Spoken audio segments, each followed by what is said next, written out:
Hey, welcome to the Healthful Woman Podcast, the fastest growing podcast in women's health. Today's Monday, September 29th, 2025. And what has become an annual tradition, the week of Yom Kippur, we are redropping the podcast Melka and I did several years ago on fasting in pregnancy. This podcast is one of our most popular ones, always good for a refresher on this topic. Starting next week, in honor of October being Breast Cancer Awareness Month, we're going to redrop a bunch of podcasts related to breast cancer. Next week's podcast will be an overview of breast cancer. The following week will be on breast cancer screening and mammograms. And the third podcast will be on breast cancer diagnosis and treatment. As I've been mentioning for the past few weeks, I want to give a shout out to Sharsheret, which is a fantastic organization devoted to supporting women and families with breast and ovarian cancer. I recently had the honor and privilege of joining their board of directors. You should definitely check out their website to see all the terrific work they are doing. www.sharsheret.org. That's SHARSHERET. I believe we are going to be including links to them on our website and social media and whatnot as well. All right, thanks for listening. To those of you who are fasting this week for Yom Kippur, wishing you all an easy and meaningful fast. See everyone next week. Welcome to today's episode of Healthful Woman, a podcast designed to explore topics in women's health at all stages of life. I'm your host, Dr. Nathan Fox, an OBGYN and maternal fetal medicine specialist practicing in New York City. At Healthful Woman, I speak with leaders in the field to help you learn more about women's health, pregnancy, and wellness. All right, Melka, welcome back to Healthful Woman. How you doing? I'm doing well. How are you? I'm good. Melka's a podcast sensation. People have just been tuning into your podcasts and the numbers are going up, up, up. And I thought, who better to talk to about Jewish fast days than Stephanie Melka? Especially not growing up Jewish. You've had sort of a informal conversion to the Jewish religion over the past years, having so much interaction with the Jewish folk, so to speak. It is, though, a topic that comes up a lot in our practice, in our region, about Jewish fast days, obviously fasting in general, in pregnancy. And I thought it'd be good to get both your perspective as maybe a newcomer to this topic in this past several years, as in my perspective, obviously growing up with this and knowing, because it's something that we discuss a lot before the Jewish fast days come up. Just for some background, for those who may not know what we're talking about, in the Jewish calendar, there are several fast days that vary in terms of maybe importance and also in length. Some of the fasts are 24 hours, actually 25 hours. Some of the fasting is starting at night and ending the next night. And some of the fasts are just during the day hours, morning to evening. And by fasting, it's no food, no drink, nothing, essentially. Is this something you even knew about when you started your training at Mount Sinai? I think very peripherally from having friends in college that were Jewish, that on certain holidays would say, oh, we're fasting today. Right. I grew up Catholic. We had a couple fast days on the calendar, so it's not a foreign concept. But no, I really didn't know much about it. Right. And so, I know that growing up, these fast days were very prevalent on our calendar. They were looming, some would say. And I never really thought about it so much growing up. What did pregnant women do on these fast days? Do they fast? Do they not fast? How does that work? And that is something that we talk about a lot with our patients and frequently with their families, sometimes with their rabbis, and each circumstance is unique.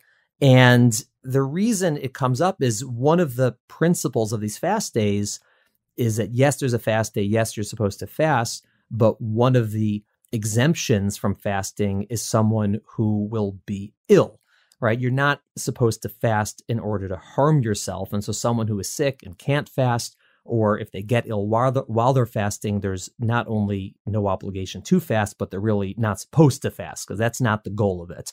So the question is, how does pregnancy come into play?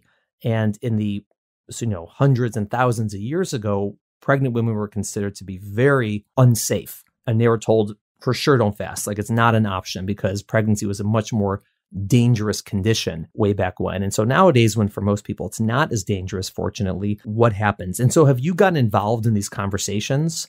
All the time. How do they go for you typically? What is it normally someone trying to get your permission to fast or trying to get your sort of blessing not to fast? A little of both. Lately, whenever someone says, oh, there's a holiday coming up, I'll usually say, what were you planning on doing with fasting? And sometimes they'll say, well, I have twins, so I'm not supposed to fast, right? And I'll say yes. Right. Or I'm on a blood thinner, I'm not supposed to fast. And other times it's the opposite, where they're like, well, of course I'm going to fast. And then I kind of have to take a step back and look at whatever their history is, whatever their high risk issues are, and kind of help them make the right decision.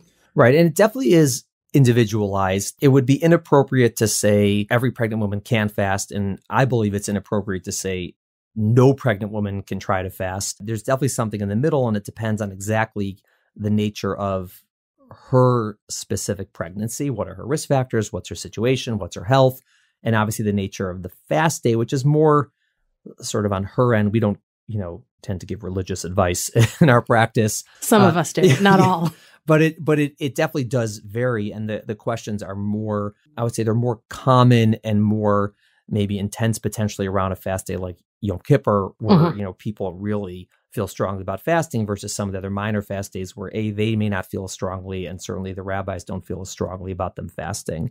And then just to take a step back, just so everyone understands, what about fasting might be an issue for pregnancy? Like, why might a pregnant woman not be able to fast? And in terms of like what could happen, not so much what are the conditions, but what could happen in general to them? The main thing, it's not the lack of food, it's the lack of hydration.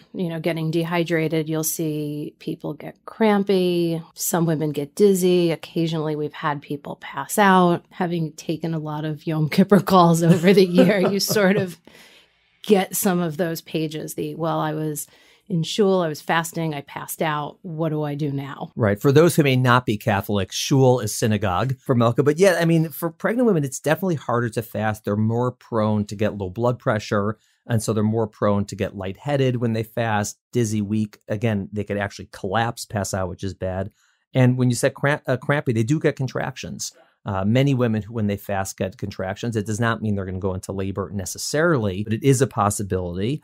And also there is an increased risk, which is rare, but there is an increased risk in pregnancy getting blood clotting. So when people get dehydrated, that's why if they have other risk factors for blood clotting, we frequently will tell them they shouldn't fast. In that sense, there is evidence that after Yom Kippur, there is a higher rate of going into labor. More so at the end of pregnancy than preterm, but there is something to it. It's not a myth that fasting causes contractions potentially. And as you said, having taken those calls, you've been there. Yeah, but if it's somebody that's had a prior 28-week preterm delivery that now is 29 weeks, right, I'm much more concerned if she's one of those people that does go into labor rather than somebody who's 39 weeks. Right. And in general, fasting, taking fast days out of the equation and taking sort of, religious beliefs and practices out of the equation, normally, if a pregnant woman said, hey, I plan on not eating and drinking for 24 hours, it'd be like, why would you ever do that? That's not a great idea. So it's not that fasting is a good thing to do. We would normally recommend it. It's just that most women, if they did it, right, they have a reason to do it, they want to do it, most women will do fine. And so the thought process, how do we help them decide if they're a good candidate to try to do it or if they're not a good candidate to try to do it? It's not like we're encouraging people to fast. We don't bring it up usually ever unless we just know proactively that it's on their radar. But it's something that they bring to us and we have to go through it. And so what would you tell someone who's having, let's say, uncomplicated pregnancy? She's perfectly healthy. She's fasted in the past. How would you advise her? She says, what can I do in terms of a fast day? Someone who's low risk, healthy, the way I present it is you can make an attempt to fast. Wake up, don't eat, don't drink, and then see how you feel during the day. But if you start feeling unwell, then you should break the fast with food and water and then continue with water the rest of the day. Yeah, I tell them very similar. I always tell them that I'm not giving them blanket permission to fast. I'm giving them permission to try to fast. Some people, I don't give them, that option. I say, it's not a good idea. So I say, okay, you can try to fast. In the same way, I said, pregnant women frequently, not always, but frequently have a harder time fasting than non-pregnant women. So I say, you may be a good faster when you're not pregnant, but be aware that may not be the case when you are pregnant. Frequently it is, good fasters tend to be good fasters. But if you are getting very dizzy and weak and you start noticing contractions during the day, it's not right for you. You're supposed to break your fast, medically. And we'll get to sort of what happens rabbinically as well, how that sometimes those coincide or potentially conflict. And so I tell them they shouldn't fast if they're not feeling well during the day. But again, most women who are healthy and have fasted before are going to get through a fast day with the same stuff that everyone has. They're going to be tired, they're going to be weak, they're going to be hungry, they're going to be thirsty. All right, that's what everyone has when they fast. But as long as they're not feeling dizzy, like they're going to pass out or they're contracting, that they can try to fast. And there are conditions, though, where we tell women they should not fast. And so what might some of those be? Or they should not try to fast? Multiple gestations, so our twins, triplets, prior preterm deliveries, patients with a cerclage, patients on blood thinners. Right. Those are the big ones that stand out to me. The way I think about it with them is the first categories, people at increased risk for preterm birth. And so, yes, people like with multiple pregnancies, people with a history of a preterm birth, people with a cerclage that we placed because they're at risk for preterm birth or they had a short cervix or whatever. And those are the women you really don't want to have start contracting in the middle of pregnancy because, number one, it could lead to something pretty bad, obviously, if they go into labor, but also they're much more likely to then end up in a hospital and really things are going to get pretty scary for them and potentially for those around them if they start contracting. So that's one. When you said the ones on the blood thinners, so it's not because they're on blood thinners, but as we're noting that they're at increased risk of getting a blood clot. And so definitely women at increased risk of getting a blood clot, we tell them not to fast as well. I usually tell our diabetics not to fast. People with gestational diabetes who aren't on medicine, it's a little bit different, but people are taking insulin and they're at risk, they're generally, and this is true typically when they're not pregnant as well, but when they're pregnant, those go on the list. And sometimes we have women who have very bad, what we call hyperemesis. They have a lot of vomiting at the beginning of pregnancy. And I mean, those people, they just can't fast. I mean, they sort of are always almost fasting. And so whatever they can get into them is good. And have you found a lot of pushback on these in these situations where you tell people they shouldn't be fasting? I haven't, because I learned when they can't fast, they can have liquid throughout the day.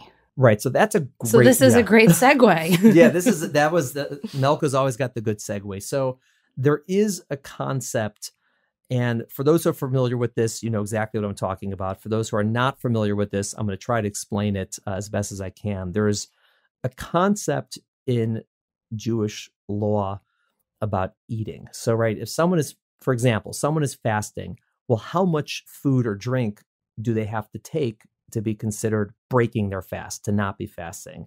And so, for example, you're walking down the street and it's raining and a drop of water ends up in your mouth.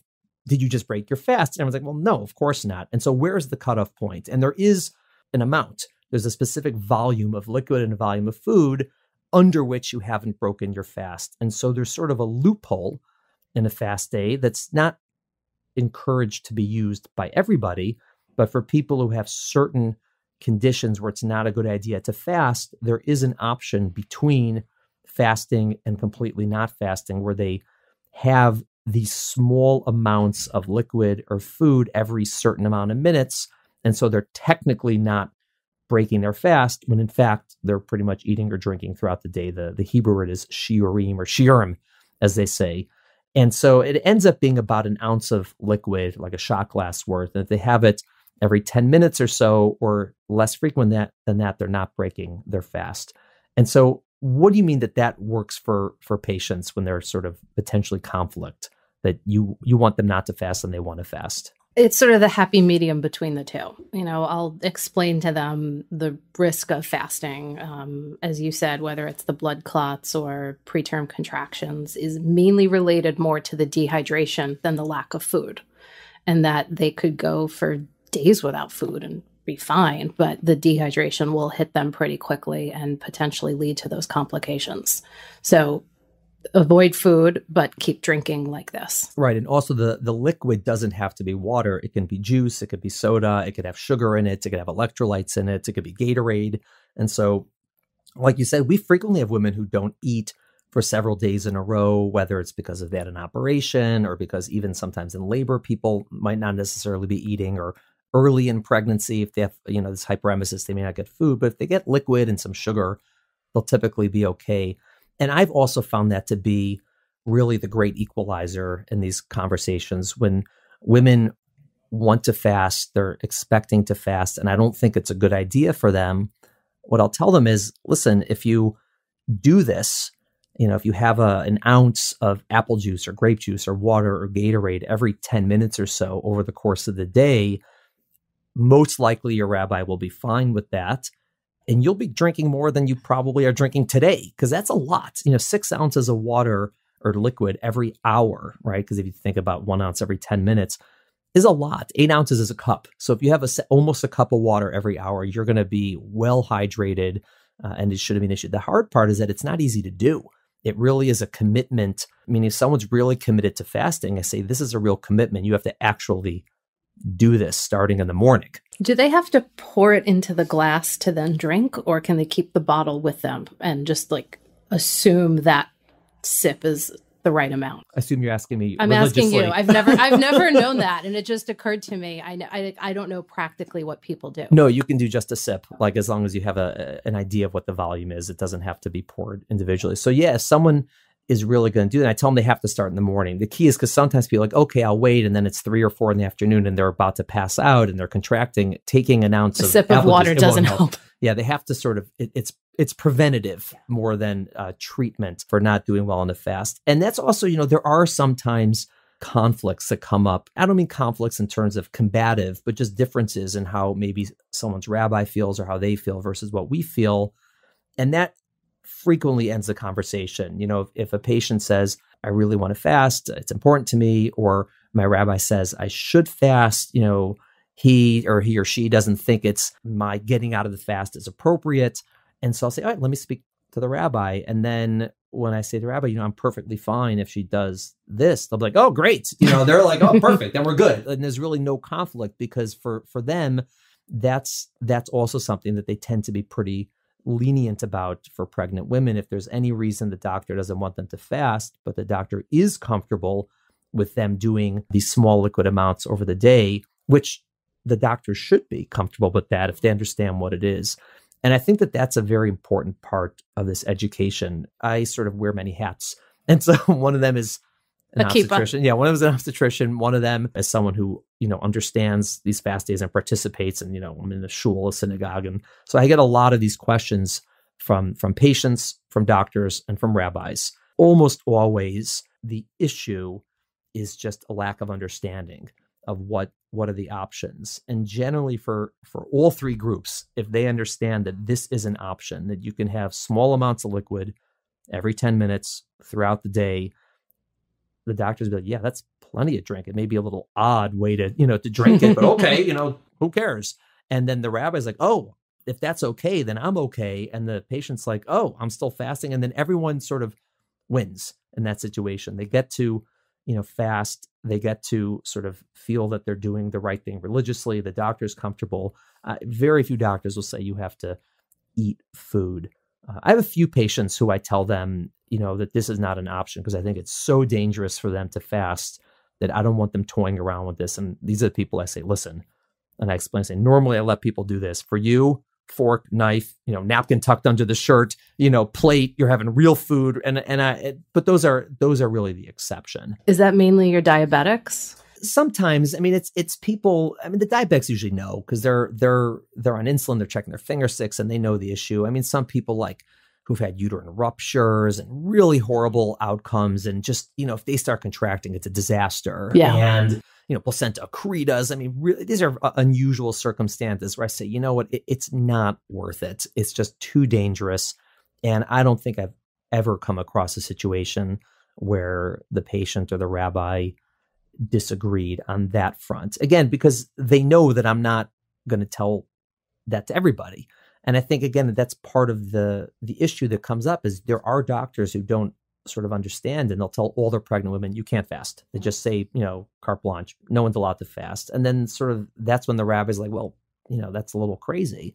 And so that's when there's conflict. But if everyone sort of is able to discuss it, it works better. Have you had conversations with rabbis on this? Has that come across you? I have. Yeah. I've gotten those pages a couple times, right. Or the email from the nurses, and I'm the only one free, and I'll take it. Right. I don't think my name yet has the clout that other people does, but I'm getting there. But I tell them the same thing. And I think, like you said, they're fine with it. Right. It is. Yeah. It's a reasonable conversation if everyone is sort of willing to accept the premise that there is a fast day and that it has importance to these women. And people are unwilling to accept that premise and just say, well, this is nuts. Like, why would you ever fast when you're pregnant? You're out of your mind. And like, I'm not going to allow it. That's when I think a lot of conflict occurs. And, some rabbis are very comfortable saying your doctor's wrong, you should fast. Other rabbis are not comfortable saying that. And they're like, listen, I'm not going to overrule your doctor. Like, that just seems dangerous. And then the women are sort of stuck in the middle. They're like, that's so weird. My doctor said no. My rabbi doesn't really know what to do. My friends are fasting. And it just gets confusing. And then they typically call me. I get a lot of calls the week of Yom Kippur. It's a busy week. One thing I wanted to talk about is intravenous fluids on fast days, because we get that question a lot. I assume you get that a lot. Yes. Yeah. And what is it specifically that people are asking you to do, permission to do? Can I have an IV placed so I can get IV hydration so I can keep fasting? Right. Because putting a needle in your arm and having fluids that way is not eating or drinking. So correct. You're technically not fasting. Yeah. So you're fasting, but you're not getting dehydrated. And a lot of people do this. It's not, in some places there are sort of mobile IV units that get, sent around town to do this. And what is your thoughts on this? So again, I grew up Catholic, so I have a different perspective on it. But my perspective on that is, but you're doing the same thing in the end. You're relieving your symptoms, but in a more dangerous way. Right. Not that an IV is dangerous, but it is a needle in your arm with a catheter that sits there that you don't always know who's placing it or how clean it is, to relieve your symptoms of cramping, weakness, passing out, whatever, when breaking the fast by eating and drinking would get you the same effect with less risk. I'm not a fan of it. I tell people no. I say I'm not on board with that. And people sometimes do it. People don't always listen to me. That happens a lot, obviously. But I tell them I'm opposed to it medically and I'm opposed to it religiously. I just don't get it. I said medically, it makes no sense. You're taking, like you said, there's most people get an IV, they get it, they're fine, but there's risk. You're sticking a needle in your arm. You could get an infection there. People can get small blood clots. You're pregnant. I've seen fluid overload, people getting a ton of fluid at once. I've seen IVs infiltrate and suddenly your arm is swollen, all that fluid's in your sub-Q tissue. And you take someone with a twin pregnancy and you give them a liter or two of fluid, it can go to their lungs. Like they can get, pulmonary edema. These are not common, but it's not going to happen if they drink a lot of water, right? It just doesn't happen that way. And so I'm definitely opposed to it medically. If their mouth works, they should, take the fluid that way. And I never, I'm not a religious leader, advisor or anything, but it never really made sense to me that, because you're not supposed to injure yourself intentionally from a religious perspective. And to do that, it just doesn't seem like it would have been okay Talmudically. It's like, oh, we're going to, injure somebody in order for them. No, you break your fast. Like if you're not well enough to fast, you don't fast. Like that was sort of the tenet. So I'm not really a big fan of it. And we tell patients we're not on board. And I think that many of them, again, since they have the option to drink the small amounts of fluid every 10 minutes, then that's sort of a good happy medium for everybody. And we avoid the intravenous fluids. And then in terms of medications, what do you tell people for their meds? It's so incredibly individualized. There's a lot of medications people take, a prenatal baby aspirin, like a low Synthroid dose, like you can skip it for a day. You can take it that night or the next day. So for the most part, I'm okay. Like most of those medications, people can skip a day. Right. No, I agree, because like the prenatal vitamin, don't take it that day or take it at night before they go to sleep. It's not dangerous to, take it at night then the next morning. A lot of those medications, things like blood pressure medicine, obviously they have to take. That's important. And most people aren't asking to get off those meds, and they could take it with a tiny sip of water. And again, if it's less than an ounce, it's the same idea. Injectables they should take typically, because again, it's something they can ask if they want to put it off I guess it depends on the exact medication, but generally it's not advised to stop medications without speaking to somebody first, like your doctor, which would be important. And then, I think again, just to rehash this from a practical perspective, there are definitely doctors who tell patients you can never fast. And I would say that that's probably not a wise approach for doctors to take, because it shows it's not that they're wrong. I just think that it's not practical, because, if you're taking care of women who this is part of their lives, and again, we've only spoken about Jewish fast days, but obviously there's Ramadan, as I said, there's Catholic fast days, there's reasons people do it. And again, we have less experience in those situations. We haven't had as many people asking us, but they definitely come up. But it's just, to just say no. And all right, some people might listen to you, but others aren't. And then it becomes potentially unsafe. And you have people doing it who really shouldn't be doing it. And I think for the doctors, it's important to have an understanding of what is the situation and how can I work with people practically to make this happen safely, and to sort of give people leeway when it's safe, and to sort of back off when it's less safe, and to really back off when it's dangerous. And I think for rabbis or religious leaders, it's the same thing. I think it's inappropriate to say you have to fast always, or to say, oh, no one ever has to fast if they're pregnant. And if they want to, that's their opinion. Okay, great. But there is room to work with the patient, with the doctor. And the same thing for the patients, for the women who are thinking about this.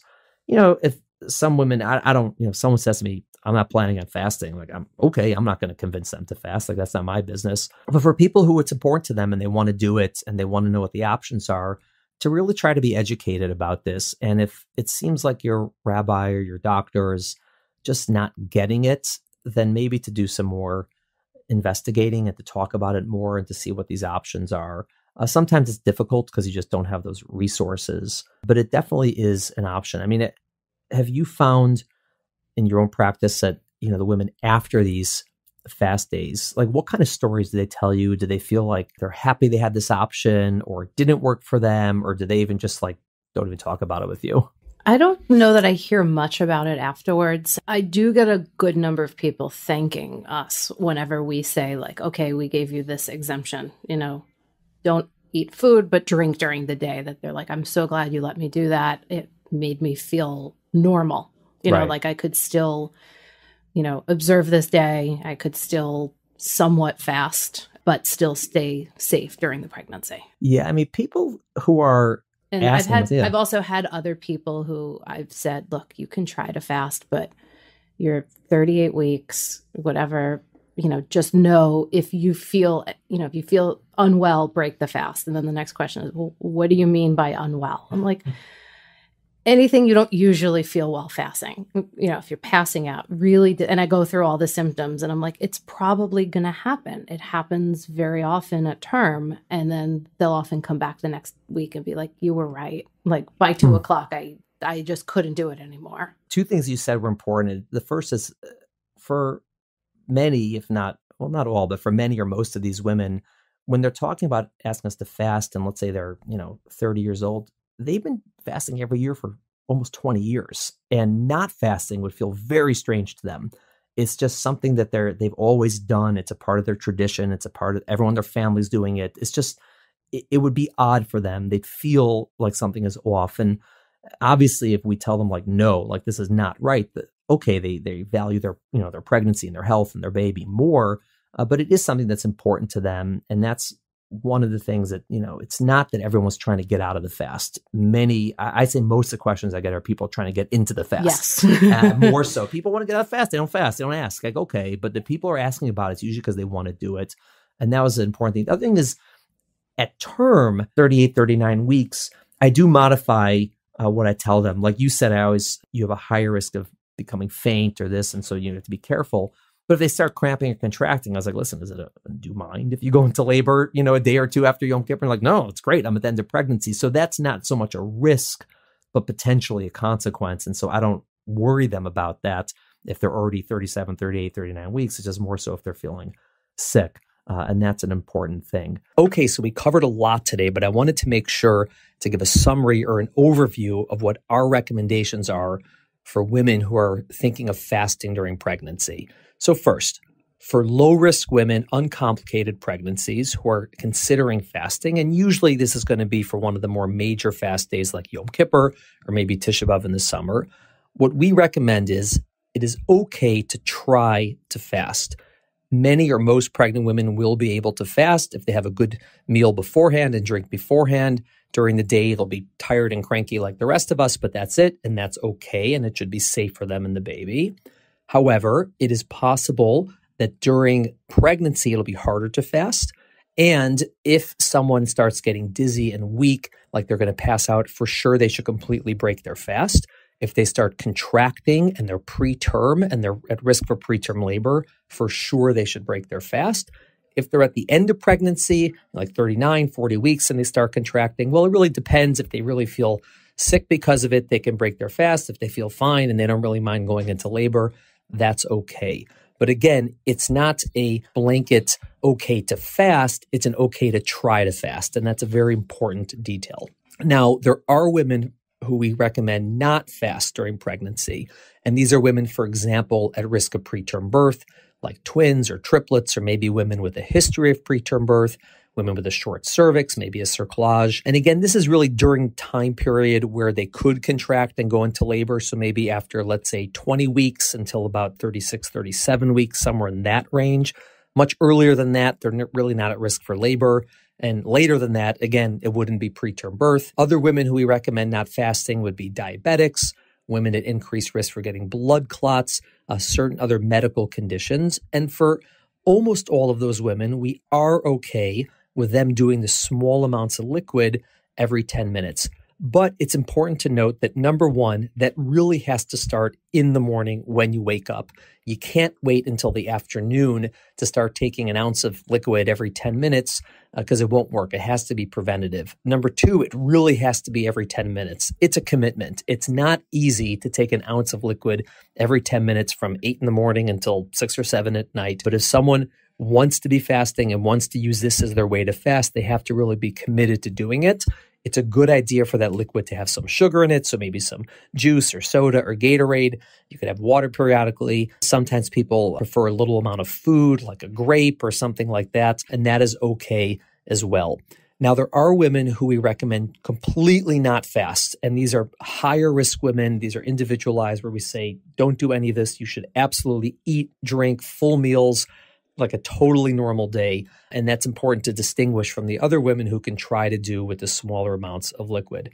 Obviously, with all of this, every person is different. Every fast day is different. Every season is different. Every pregnancy is different. Every situation is different. It's important to speak to your doctor, speak to your rabbi if you have religious questions. And hopefully that is a good summary of what we went through today. Thank you for having me. Thank you for listening to the Healthful Woman podcast.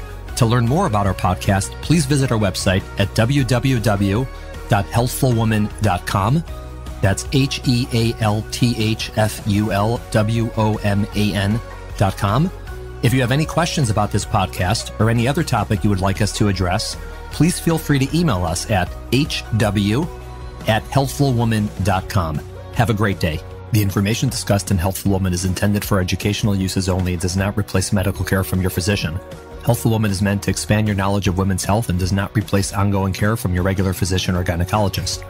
We encourage you to speak with your doctor about specific diagnoses and treatment options for an effective treatment plan.